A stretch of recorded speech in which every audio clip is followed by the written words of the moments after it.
Hello again and welcome to the Squirrel Hunter channel. We get regular comments asking about our kit, so we thought there was enough interest to make this video to show off our rifles. Warning! Air rifle porn ahead. Do not watch if sexy air rifles might offend you. Otherwise, sit back and take a look at what kit we use. As the saying goes, this is my rifle. There are many like it, but this one is mine. This is my Theoben Rapid 12 in .20 calibre. The Tyrolean stock, top of the MTC Viper scope, which you'll see the details on in a minute. Used to have the Whitetail Classic. This is my current setup. Evolution silencer on the end, 400cc body bottle. It's rated 25 foot-pounds. Shooting the Crosman Premier pellet. It's about the only pellet I could find to be any good out of it. Holds zero accurately. Delivers a knockout punch. As you can see at the bottom, it's an 8-32 by 60 illuminated reticule scope. Got side focus in. Now if you look down the eyepiece, you can see what I see. That's the view I get. Obviously I lit up in red there. This is my BSA R10 .22 calibre, sub 12 foot-pounds. I usually use Superdomes at the moment, though I will be testing some other pellets. This is pretty much standard as it comes with an S.A. moderator on the front end and Hawke panorama EV 3-9 by 50 AOIR scope. Do like the illuminated reticule scopes, very useful. Lovely gun.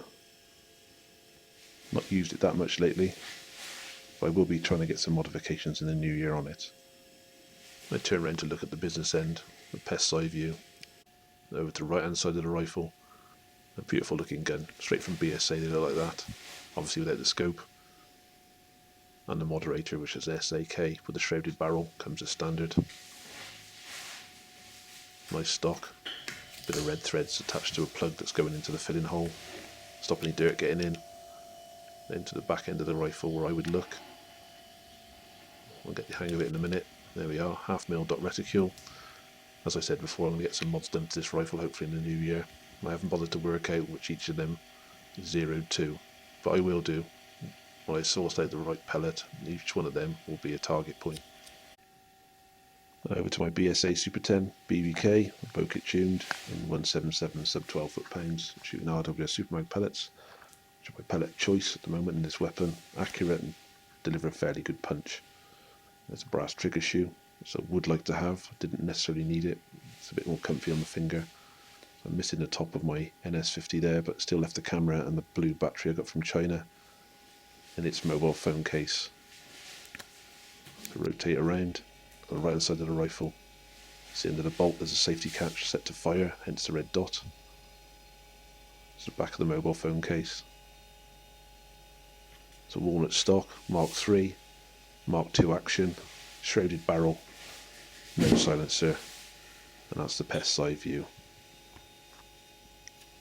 As it says, it's now my rack gun of choice with the NS50 on top. And there's a view of the reticule, lit up in green. Sometimes quite useful the way the NS is geared up. I'll get it focused in a minute. To have it lit up, sometimes it's difficult to pick out the crosshairs against the IR light, but it works a treat. Over to one of my first ever weapons, the Theoben Fenman .22 break barrel gas ram, sub 12 foot-pound air rifle. You see the blue end's gone on the evolution silencer there. Lots of sweaty palm prints did that. Look up and down the gun, there's a few little marks due to the use it used to get. This is a view down the Bushmaster scope, and back in the day, if I were looking at something down there, it was in serious trouble. Those were the days, a bit of nostalgia there. A Bushmaster 4-12 by 40 AO scope on it. Same scope I've had since new. Still works a treat after all these years. There she is broken. Quick look down the rifle in. Still shiny and nice all after all these years. Fantastic piece of engineering, such a shame the company went bust.